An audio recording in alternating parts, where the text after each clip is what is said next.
What is up, everybody? Welcome to the Couple on Fire, right? No. Man, I wanted to say that so bad. Apparently, I just want to say that. Because we were in love with that so much. We were. I'm all talking about old identities. We are the Perfectly Blended Podcast, Season 5, Episode 17. Today, we're actually going to talk about how in the world do you find your purpose? And that's coming up right now.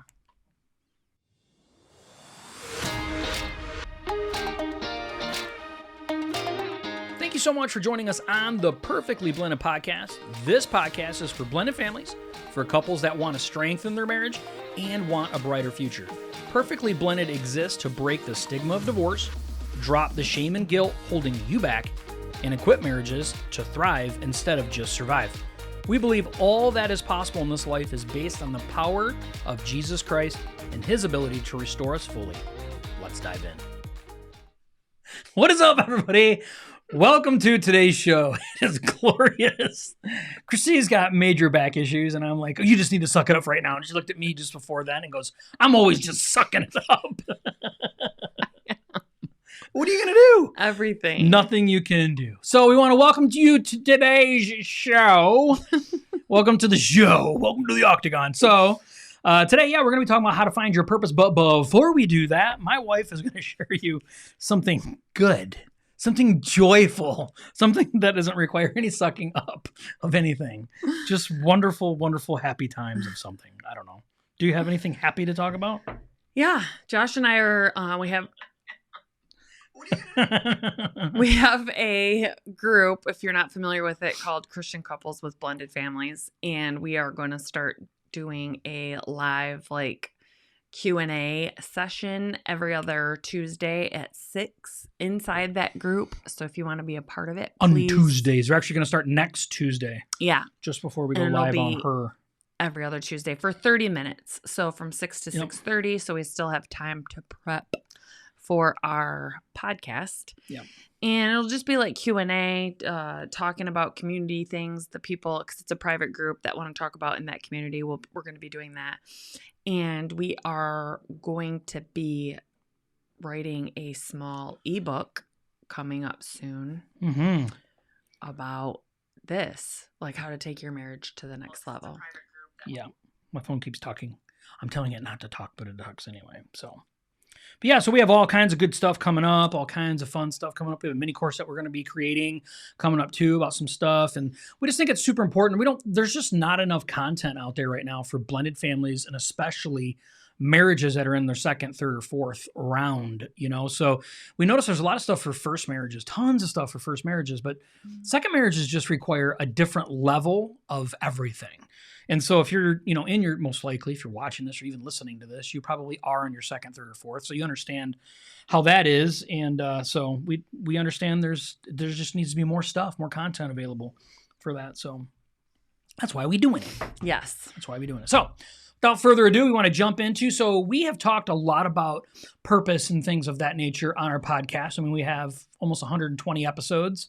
And we have mentioned purpose and how purpose, aligns with other things, but we never really talked about, how to find your purpose in life. And I think that's a huge, there's books and books and books written about how to find your purpose. Where's my purpose? The Purpose-Driven Life. It's one of the most sold books in the world. And so, today we just want to kind of talk about a few things that we think are important to help find purpose in your own life.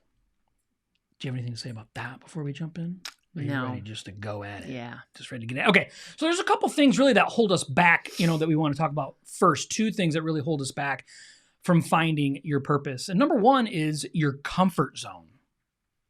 So finding our purpose was getting out of our comfort zones by starting a podcast. Yep.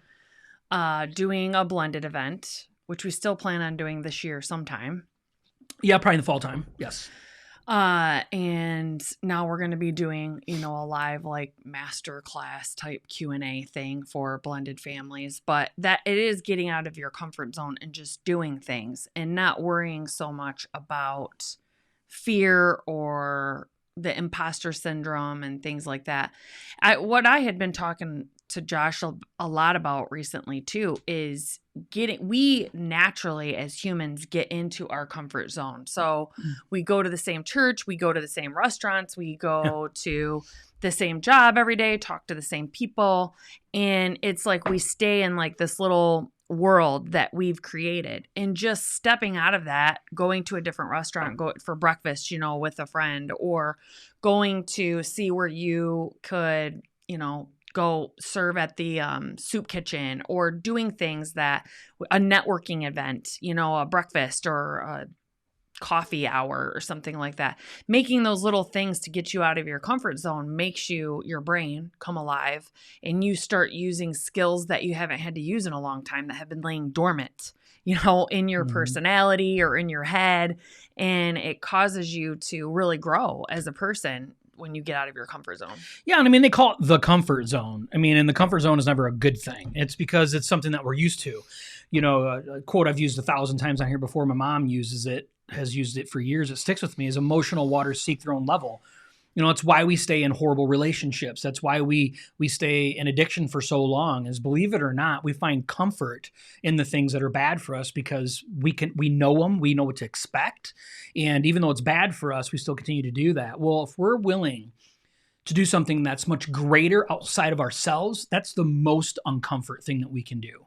And it's because if we stay in our comfort zone, actually we're doing what the enemy wants, and that's not serving God at our highest ability of what God's created us for. So we have to understand we have to get outside of our comfort zone. If we're not willing to even think like, okay, am I willing to try something completely different in my life? Am I willing to do a bunch of stuff? I mean, the church that Christy and I went to was not a church I wanted to go to. Getting involved with that church was not something I had any inkling to want to do. There's a whole story behind that. And eventually I just started, with my loving wife encouraging me along the way, eventually stepping out of my comfort zone little bits at a time. And to be honest with you, I'm in a very different position today than what I was 8 years ago. And so that's a lot of comfort zone things, So it's really important that we understand, like, one of the biggest things that prevents us from getting into our purpose is the comfort zone. Mm-hmm. And then number 2 is our limited beliefs. Really quick. Okay. So he kept saying comfort zone, and Josh and I went and saw, I'm going way off like squirrel right now. Josh and I went and saw the new Maverick Top Gun movie last night, and it was by far one of the best movies we've ever seen. So good. And we're critics. We are seriously like movie critics. And he kept saying comfort zone, and I just kept thinking, want to play a theme song? To the comfort zone. Yes. Right. Yeah. So anyway, that's where my mind was going every time that he said that. So it's hilarious. But if you haven't seen that movie, you need to see that movie. It's worth it. Good. And you want to see it in the theater. It's worth going and checking out in the theater. And we don't get any royalties back from telling you guys this. But we should, because that's baloney. Anyway, so number 2, right? The second thing that's really holding you back from getting into your purpose in life, what God has created for you, is your limited beliefs. Yeah, so if we all allowed fear, I really believe that limited beliefs is a lot of fear-based. Mm-hmm. So we want to say like, well, I don't want to go to that coffee hour because I'm just going to be uncomfortable the whole time, and I'm not going to know anybody, and I'm not going to know what to say, and I'm probably going to look stupid. And then we just talk ourselves right out of it. Singing on the worship band, right? And you get up on stage and you're in front of all those people. And someone that I know a couple people in our church, I sing on our worship band, and I know a couple people within our church that have beautiful voices that for sure should be in the worship band. And they allow fear, like panic-ridden fear, almost like debilitating fear, to stop them from doing that. And that is nothing more than what Satan would want, right? Is to take your little gifts that God has given you and make you feel small, or that no one would care, or you'd look stupid, or people would make fun of you, so that you wouldn't use it. Because the fact of the matter is, one of my favorite quotes is, you could be the ripest, juiciest peach there is, and there's still going to be people that don't like peaches. And you really have to learn how to love yourself. And this is that's a key to finding your purpose, is you need to put your trust in God, know how much God loves you, but you also have to love yourself. You have to just be confident in what you're doing and say, I'm going to do this because I love to do this, as long as it's not sin, but like I want to sing on the worship band because I just enjoy singing, or I'm going to go to this book club because I enjoy reading and I want to talk to other people that like this. I want to join this specific group, or I want to go do this because I like nature. It's just, you have to put yourself out there. You have to stretch, get out of your comfort zone, and actually believe that you can do things. You have to believe it. Because if it's so cliche, but if you say today is a bad day, your brain will literally start finding evidence for you to prove to you that it's a bad day. Mm-hmm. If you say it's such a good day and you start looking around for things to be thankful for, your brain will start looking for evidence for you. It does what it's told. It's very, listens to rules. It'll start looking. So you really have to start being conscientious of your thoughts and your beliefs and put actions into place to change those. Yeah, we start playing this whole imposter syndrome thing where we think to ourselves, I feel like God has really given me something in my heart to do. I can't do that. I'm incapable of that. People will think that I'm stupid. There's no way I could ever be good at that. And the problem is when we do these, we limit ourselves on what's possible. We put God in a box. We put God in this box of what's possible, what he can do in us and through us. And the best way to conquer that fear is to stop thinking about you in the situation, right? Like God puts a purpose inside of each of us, not for ourselves, but for him. And when we start living in that, we remove the beliefs or the limiting of the beliefs, because we stop thinking about how we're capable of doing it. We start thinking about how God is capable of doing it through us.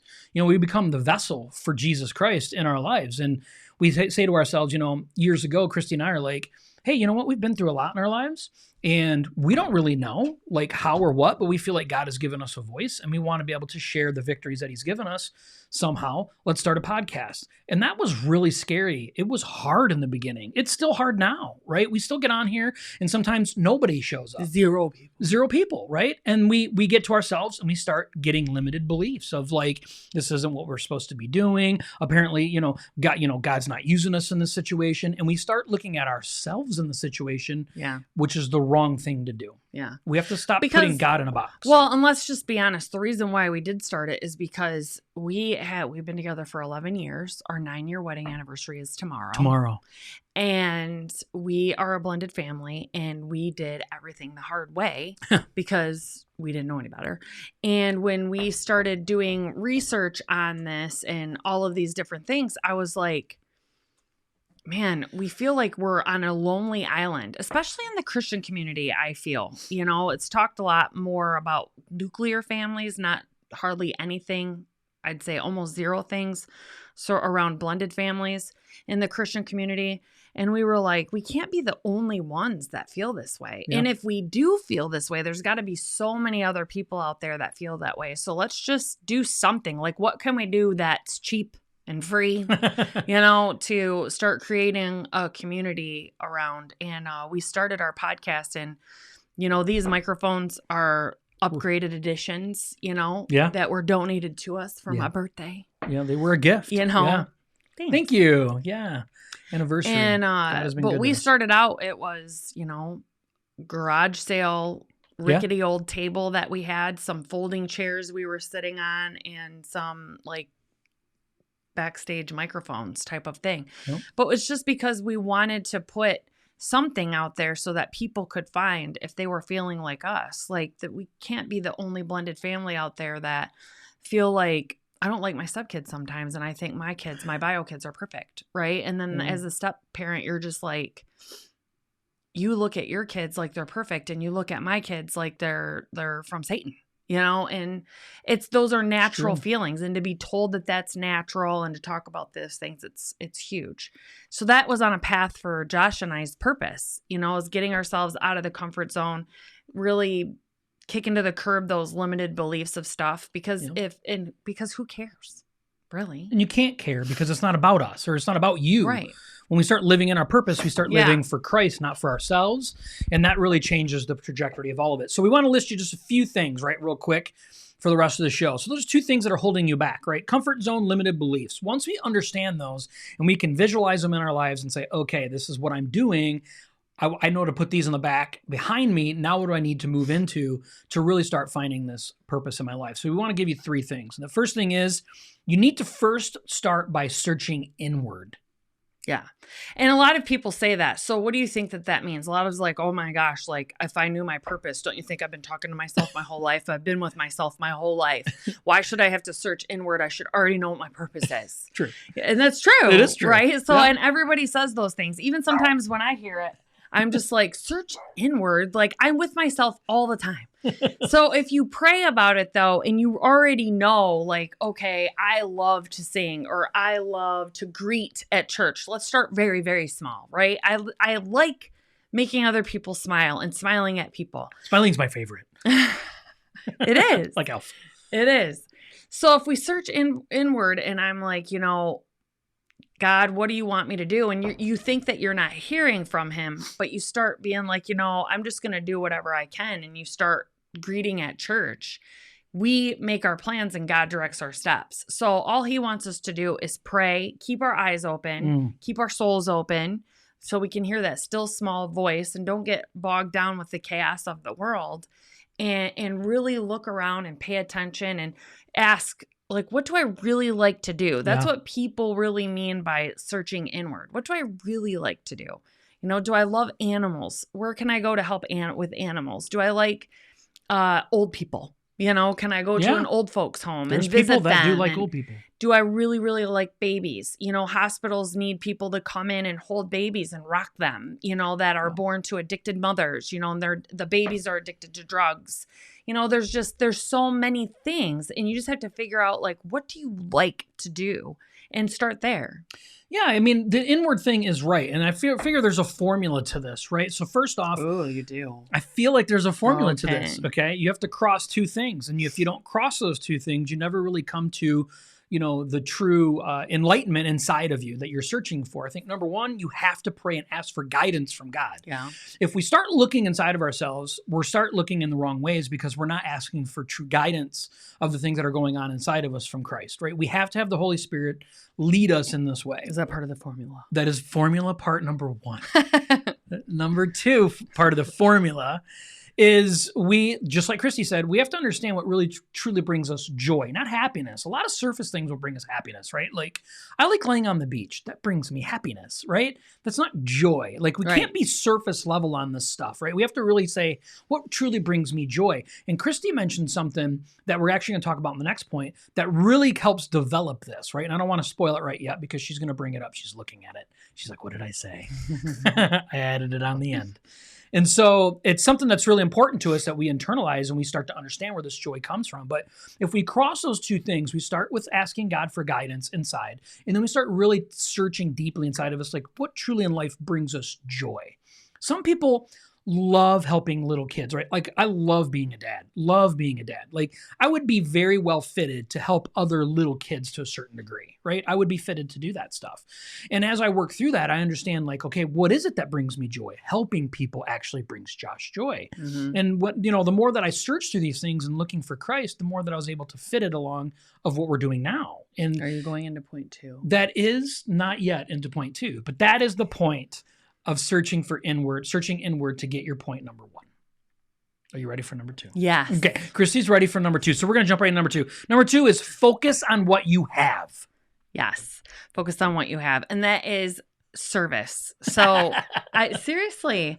So you say search inward. What do you like to do? And where can you give back with doing what you like to do?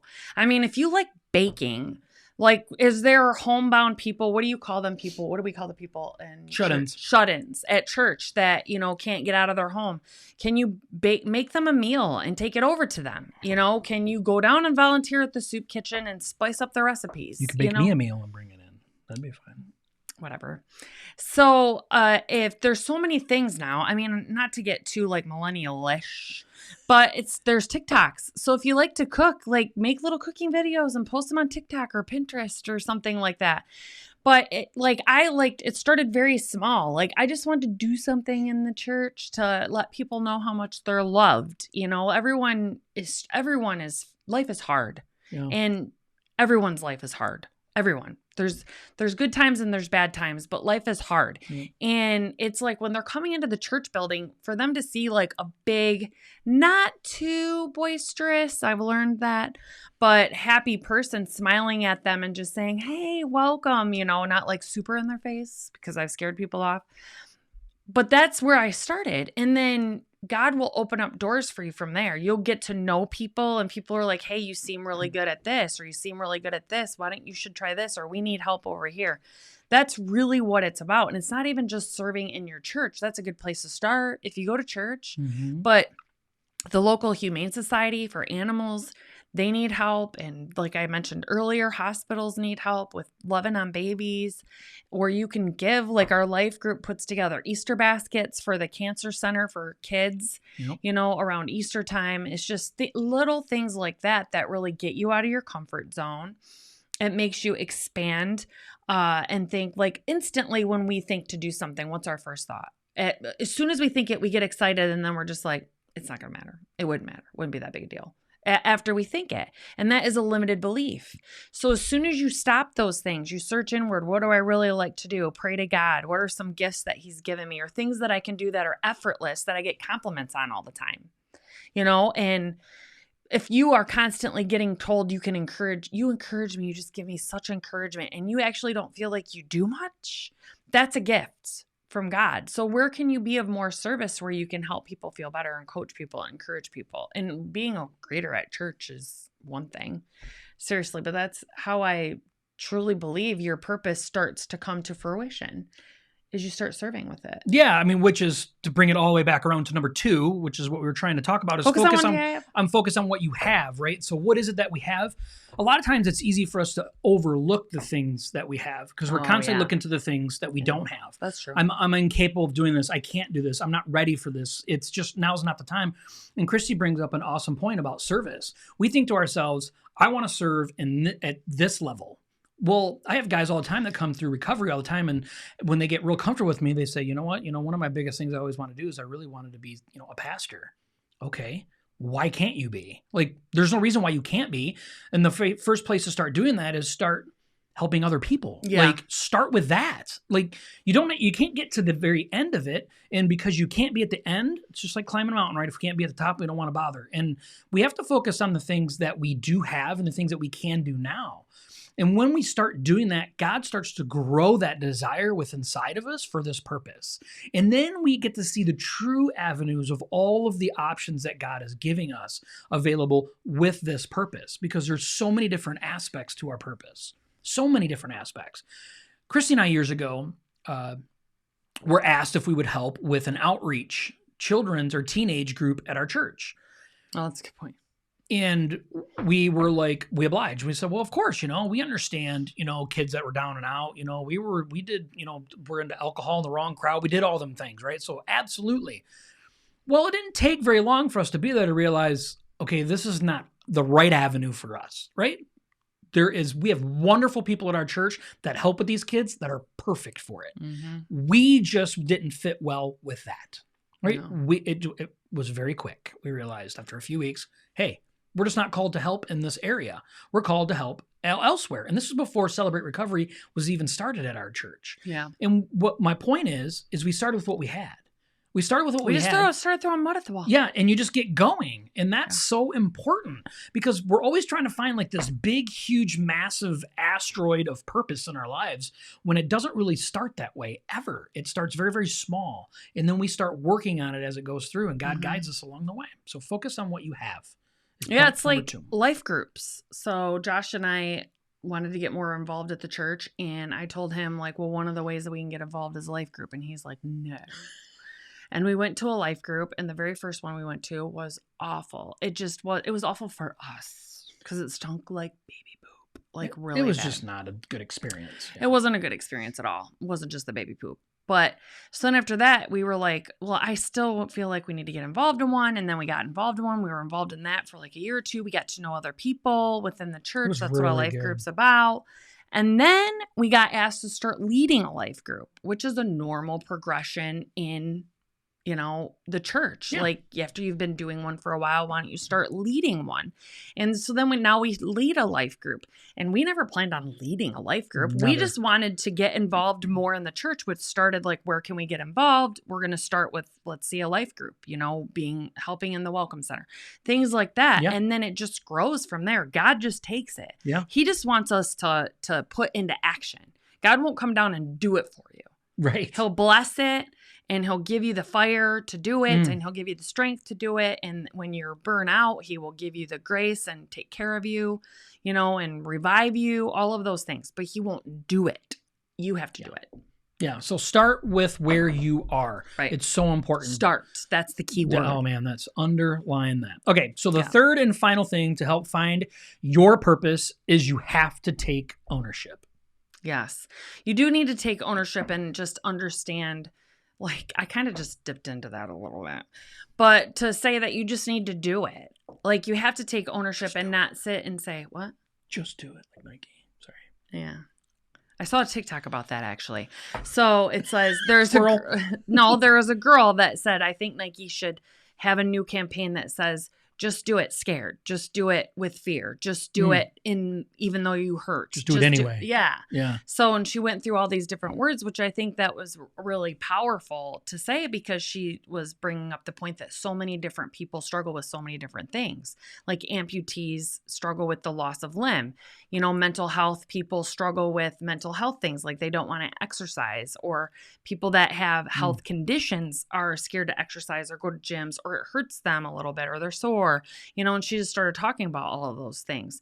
And that is the whole point, though, is you have to take ownership for your life. You can't, it's like the story in the Bible of the guy that on his mat that laid next to the pool that could have cured him for like 30 years, and Jesus comes along and he's like, do you want to get well? Like, he asks him the question. God already knew the answer to that question. Okay. He knows we want things, but what are we doing? And his answer was, well, I try, but then someone else, when the pool gets stirred up, goes down in there before me, and God's like, pick up your mat and move on, with your life. Burn that bridge. And that's what he wants us to do. He doesn't want us to sit and say, well, I can't do that. There's already 5 greeters at my church. I can't do it. That's just making yourself an excuse. You need to take ownership. What does God put in your heart after you've prayed and figured out what you have to start with, and start there? Everybody has something. Like, everybody has something. They do. And it's the one thing we don't like doing is taking personal responsibility for things. We can be the person that loves to say that we love taking personal responsibility, but when things get really, really hard and we have a direction of something, we're like, we've worked super hard on this, we're super sold, and this is the direction we were supposed to go, and then it doesn't work out. That's really hard to take ownership of. And I can give a fine example of that. Years ago, I wanted to go. I was dabbling back and forth in school. And Christy and I are in a relationship, and we're married. And I said, I really feel like I need to go back to school and get my nursing degree, get my bachelor's in nursing. And she's like, are you sure? And I'm like, absolutely. Did you pray about it? Yes, I did. This is what God wants you to do. This is what God, she's like, and she asked me all the right questions, and I really did believe it. I felt it like, yes, this is serving people. This is helping. This is going to help our family financially. Like the whole kit and caboodle. It's going to make me feel good about myself. Like all the things, right? And I was sold on it. Absolutely sold on it. Well, I can tell you, I made it into nursing school, and that was an accomplishment all on its own. Out of 4 semesters, I made it to the 3rd semester, and a bunch of drama happened, and I decided not to go back, and I did not finish. And I can tell you today that was one of the greatest things God did for me and my family, because that was the wrong direction. But for me to take ownership of that was really, really hard, to own that and say, hey, I spent a bunch of money that we didn't have to spend. I spent a lot of time and energy that I didn't have to spend or give, but I did it all. And I did it in the wrong direction. But the wonderful thing is I now know, and Christy knows, and we know for a fact that was the wrong direction for our family and for me. We know that. So taking the responsibility for it and owning it and saying, hey, at least I tried, and now I know that that's the wrong direction. Now we can keep going in another direction and keep doing that, and God will keep giving you direction that way, but you have to own it. Really quick, I want to give a shout out to Greg Pettis, who is on. I don't know if you're still on, Greg, but I do want to tell you, I was in a group today participating in some of the conversation. And it just so happened that someone said he was recently getting ready to blend, and he wanted to know if anybody had advice on financially what blended families do. And I did tell him about your book. So I went on to Amazon, copied the link. I did. Copied the link and commented on his post. It was in one of the blended family groups that I'm a part of, but copied on his post and said, you really need to check out this book. He specializes in blended families and blah, blah, blah. So I was just thinking about you today, obviously, because I was promoting your book. Yeah, so nice to see you. We had Greg and his beautiful wife on as an interview last week. So if you didn't have an opportunity, you can go back and watch last week's interview. It's all about finances. It's all about how to financially help when it comes to blended families. And so it's something we never did before, and it's something that everybody needs to do. Well, and I wouldn't have known about that resource, really, or had it be on the forefront of my brain when I saw that. I would have just skipped right on by it, so. A lot of power in that. Greg and Janita. Yes, so thank you so much for that. Thanks, Greg. We appreciate it. So anyway, taking ownership, right? It's so important that if we're looking for purpose, we have to keep bumping our faces into the wrong direction to find the right one. Giving up can never be the option. And, we brought this up, like how to find your purpose. Is something that's really been burning on me for a while now to really talk about. And we think to ourselves, okay, but how does that involve marriages, and how does that involve blended families? Listen, people, it's the core of everything. Yeah. I mean, if we're looking to be a person that is on fire for what God has designed us for on this planet, we are going to be a better husband and a better wife, a better parent. We are going to be able to be a better servant of church and a servant of Jesus. Like, we're going to be better and healthier mentally, emotionally, and spiritually all the way around, and more available to handle the things when they become difficult. So finding your purpose is so, so, so important, but it can take a lifetime to figure it out. But starting today is the best time to start. We talk about planting a tree, right? Today is the second best time to do that. You have to begin today. Finding your purpose is such a core thing to understand why God created you on this planet.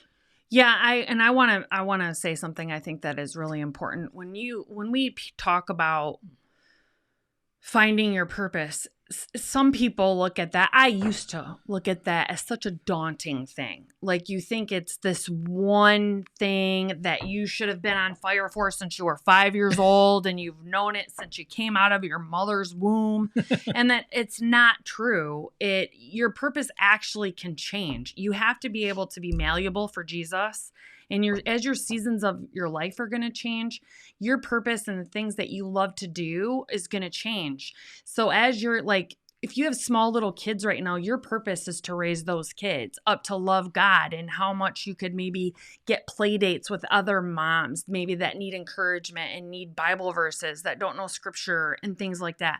As those kids get older, that's not going to be that same thing. Your purpose may be to volunteer at a school because you just love kids so much, which then could lead to, as your kids get older, you want to go back to school and become a teacher.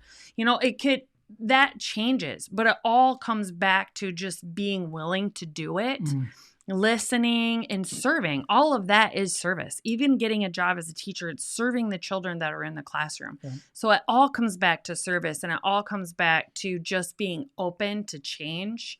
When Josh and I never thought we'd be doing a podcast, and it's been, it's been over a couple years now, right? 2 years, a little over 2 years, yeah. Yeah, that we've been doing this, and we love doing it. We love it. I don't know why. Don't ask us why. We don't even know. We like to talk, Yeah, don't have to worry about anybody interrupting us. Except for each other. That's usually not a problem. No, but seriously, you have to be open. Don't think it's this big daunting thing like I have to find my one purpose in life. It's not true. You do all these different little things of serving and things like that, and it's awesome. Yeah, you start looking outside yourself. You start understanding how God has done wonderful things in your life, and then you figure out a way to start serving others through that. Yeah. And that's such a great place to start, because once we start leaving ourselves behind, in the sense of, we die to self and start literally living for Jesus, and outside of ourselves, then we understand what true serving other people are. And it's the joy is unbelievable in that. It's just unbelievable. And it can get tiring. And then you can say, you know what? This just like Christy said, this season is over. The season though has taught me so much now. I understand now this much about me, and I get to take this portion of that and now apply it to this area. And I get to move into the next season of life with that. And that's like, she's saying like our purpose, like it continues to grow over our lifetime. But if we're not seeking after our purpose, if we're not trying to figure out like, why am I on this planet? Why did God create me? Why are these things that's happened in my life happened? And how can I use this for his good? We're really missing the whole point and purpose. Otherwise, we are doing exactly what Christy said in the beginning. We're waking up, right? We're drinking our coffee. Don't talk to me before I have my first cup of coffee. We're driving to work. We're doing our job. We're making the cog. We're coming home, eating dinner. We're watching Netflix, and we're going to bed. It's Groundhog Day. And it's Groundhog Day. And that's what we live to do. And when we're doing that, we're missing the true joy of what God's created in this life for us. Truly. I had an epiphany a couple months ago when I was telling myself, I was complaining inside my head. And I was just like, man, I just want to be able to come home and don't get me wrong. I do need days where I just come home like a Saturday or something and I just stay in bed all day and I just watch movies. It's good for me. I do need that. But I had gotten onto this repetitive cycle where I'm like, I just don't want to have any responsibilities sometimes. I want to be able to come home from work, sit down and watch TV. Why do I have to go do this? And why do I have to go do that? And all of these things. And I really think it was the Holy Spirit that was like, you're complaining about life. Like you going and going to worship band practice and going to Celebrate Recovery, that is your life. Like life isn't about coming home and watching boob tube, slapping down on the couch, eating potato chips and have the crumbles all over your chest, watching the boob tube. That's not what life is. Life is about living, and everything that you do is living. Yes, you do need a break, Christy, but you don't stop complaining about that you're living life. Yes, you have to change it up sometimes and don't get into the Groundhog Day mentality of things. But he really needed to put me in check about things. Josh and I, to back up really quick, Josh and I had reached out years ago. Him and I felt like we're both recovering alcoholics. Maybe we could just go around to other churches that maybe have people that are struggling with addiction that are too scared to come forward to their, pastors and, other people within their church. And we had reached out. I mean, I Googled every church in Genesee County, right? And I was emailing them and Facebooking them and writing them and just saying like, and I'm sure how it appeared to them now looking back about it, but we didn't care. Like we felt like there are people like us that are in churches that are too scared to talk about it and maybe just need someone to encourage them. Like maybe they were in it, and they didn't know how to quit. And so we were just reaching out to churches saying, hey, we would like to come in if you would like and just offer up being able for free, just to talk to anybody. We just wanted to help people. Nobody took advantage of that. Not one. But I guess, looking back, they didn't know us, so they might have been thinking like, oh, these people are just trying to like infiltrate our church or something. I don't know. But that had led over years, 2 or 3 years into Celebrate Recovery. So now after a long drawn out story that we don't have time for, Celebrate Recovery, we've been doing at our church for 5 years now, which that is the plan. So it started with a little seed. We didn't even know what it meant. We just started. Like, okay, we could do this, just trying. And eventually it led to our own church, having a recovery ministry at our church. And that's just what it takes. We have suffered so much rejection just because we are like, whatever, God told us to do it. Let's just try. Yeah, and I think that's how it has to be. The enthusiasm thing is making sure you stick with the right community of people. Yes. Sticking with the right people and being like, so what? Let's all go look dumb together.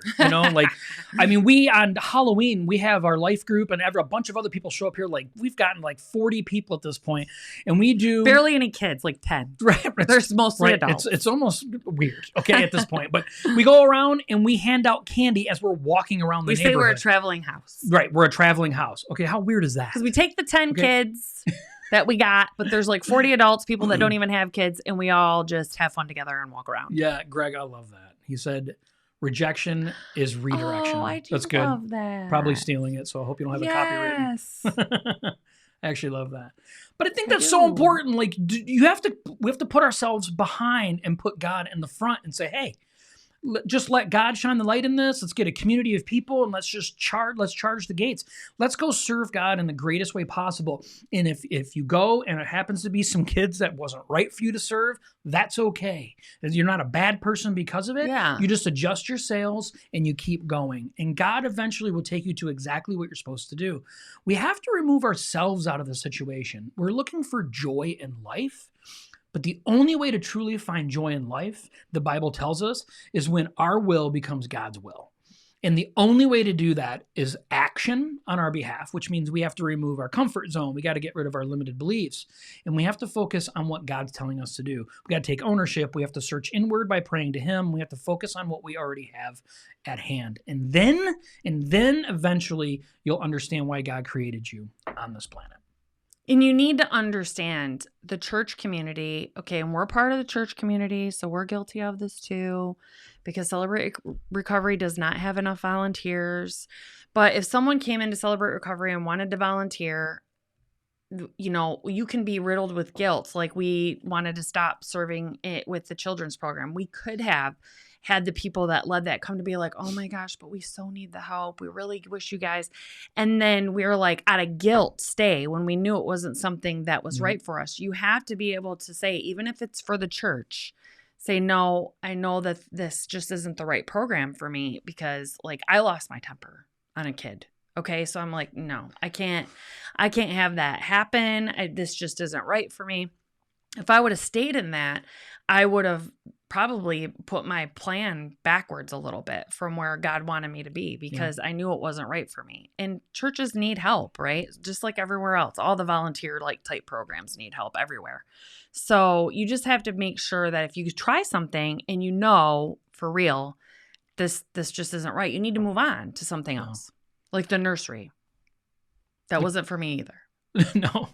Apparently kids are not her thing. So, which is not true, actually. She loves babies. I do. Which is super funny. But I was just thinking, the comfort zone will lead you to the danger zone. And you're welcome for that. Because that's a little Maverick action right there. Yes. Play the theme song. So, I want to thank you so much for being here. Listen, if you have your purpose and you are on fire and you've made it this far, please share it in the comments. Encourage other people, okay? It's so important that we do this. We have to encourage each other. We know how hard it is. We know how lonely it can be. We do. But understand that there is nobody out there that's a critic against you that is in it with you. And understand that your community of people, they want to support you, not go against you. So find the right people. We'll be your community. And let us know. What is it that God has you on fire right now? And I saw a quote one time that said, you will never be criticized by someone that's doing more than you. That's so true. It's true. I think Denzel Washington said that. Denzel's doing more than us, apparently. I'm not criticizing. He ain't criticizing me. I know that. I'm not getting any emails. All right, everybody. I want to thank you so much for being here. We'll see you next Tuesday at 7.